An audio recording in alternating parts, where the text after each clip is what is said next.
As training camp approaches, we'll be reviewing several players' performances in the 2023 season and discussing how they could impact the Eagles during the 2024 season. Today, we'll be discussing Sydney Brown. Sydney Brown had an up and down season in his rookie year that ended with a torn ACL on January 7th, so he's probably missing the beginning of the season. But he flashed a lot of good things on tape while also showing some areas that need growth. So we'll start with the good first. First of all, his athleticism is great, especially for his blend of size, especially weight-wise that he has. He has very good explosive power and long speed for the position. And in coverage, that athleticism allows him to cover space quickly. There was an impressive play as a quarter safety getting to the deep half to cover for Bradbury, who got burned by CeeDee Lamb. He wasn't even supposed to be playing the deep half, but he had enough awareness to see that where the ball was going, recognize his receiver wasn't a real threat, and then he got over to play the ball. He has a lot of range as a post safety. On top of that, in coverage, he flies downhill quickly on passes underneath, and he can really, I think, this is a safety discussion, but I think that Sydney is a guy that can play that big nickel role because he is good at playing underneath coverages and taking away space on throws to the flat, throws in the intermediate areas. He was a playmaker in college, getting turnovers, and he showed that off on his interception touchdown versus the Cardinals. So there's a lot of good things to hope for going forward with Sydney Brown. In run defense, he has significant experience playing in the box in college, and he was comfortable understanding fits and navigating inside.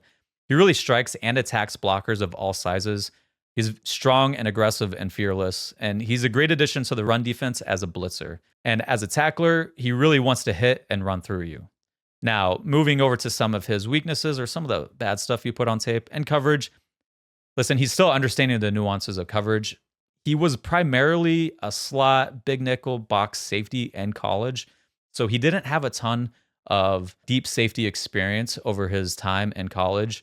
So it's a process with him, which is why he didn't start right away. He does need to maintain leverage better in coverage so that he can leverage routes of receivers with his help defenders. In run defense, there's a few examples of him getting out-leveraged on blocks or losing contain as a force defender, and he will chase runs behind the line of scrimmage in pursuit, trying to create big plays, and then end up giving up a big play or being in a bad position because he did take a gamble that didn't pay off. Now, as a tackler, he needs to get better. He does remind me a lot of CJ Gardner-Johnson, and that these guys fly to the ball, but they don't come under control, and they look to make big hits a lot.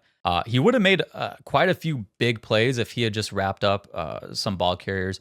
He would have had 2 tackles for loss in the Seahawks games. There was a number of other plays throughout the season. Whereas if he had made those plays, I think people would be talking about him a little bit differently. Surprisingly, his missed tackle rate was 47th out of the top 100 safeties and snaps last season, which was significantly better than CJ's. And I was a little surprised at that just on looking on film. But there was just some bad misses that really stood out. So overall, listen, I think Sydney was about what I expected his rookie year. He didn't play a ton of deep safety in college, so he didn't play a ton of deep safety in the NFL. It really started to come on later in the season. He got some experience as a big nickel, which is what he did in college, and he kind of looked like he did in college. He flies to the ball, but a lot of times he's playing out of control, or if he's making mistakes, he's making them 100 miles an hour, but there's still that learning process. But I still think you see a lot of things on tape where you're like, oh man, this guy could be really fun if he starts to figure it all out. Absolutely. He's just a fun player. I actually think he's kind of becoming a fan favorite. I could be wrong about that, but I hear people talking about him positively all the time. I'm coining him Crash Browndicoot because he just plays just like a whirling dervish.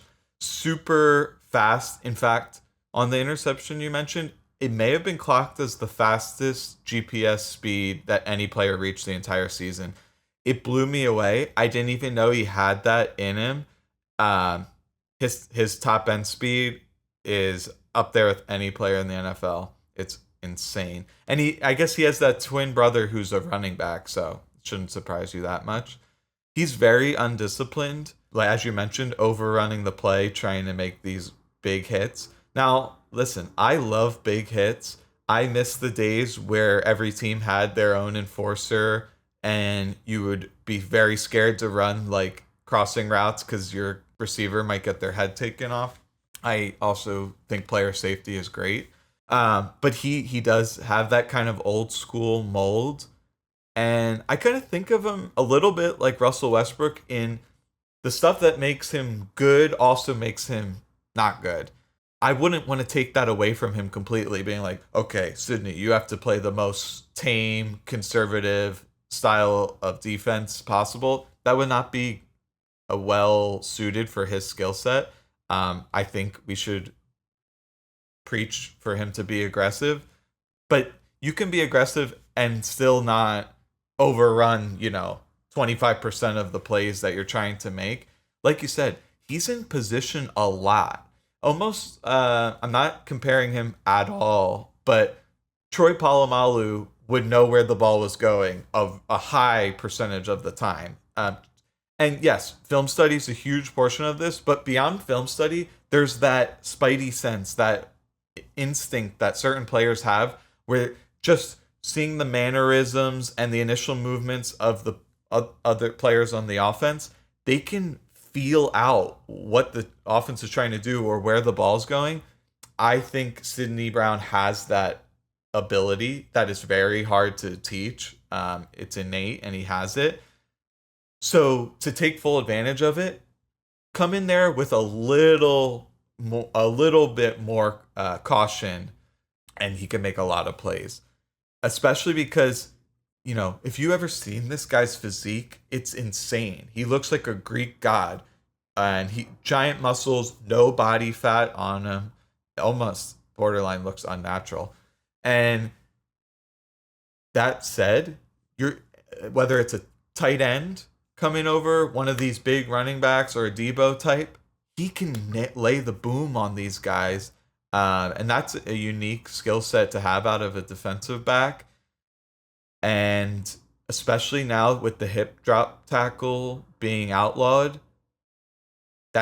it's beneficial to be able to bring a little bit of power to the equation against some of the bigger ball carriers. I think he can mature a lot in the post safety position because his range could be great. We've seen his speed and how quick he reacts to things and his instinctiveness. And he seems like, his ball skills are promising. So I think he has a lot of potential. So, I think when they drafted him, they knew all this. He's a guy that you just chisel and refine, get him in the film room a lot, give him duties on the field that are conducive to his skill set, and he can really shine. He's a great depth piece. I think he's more of a sub-package player, at least in the near future. Like you mentioned, he can come in and play big nickel. He can play like that quasi linebacker when you know that it's going to be a pass, but the other team has heavy personnel. That's a kind of guy that can counter those formations or those personnel packages. This teams bring out 2 tight ends, or they have a fullback on the field, 2 running backs. Well, you need an athlete out there who can match up against any of those guys, whether they're passing or running, and Brown is that kind of player. So he can be very valuable on the roster. I don't really envision him getting 800 snaps. But like I said, if he can refine his game a little bit, play a little bit more under control, and that these are all things that just come with experience and coaching, there's nothing stopping him from being a starter in the NFL in the future either. Yeah, and it's experience, really.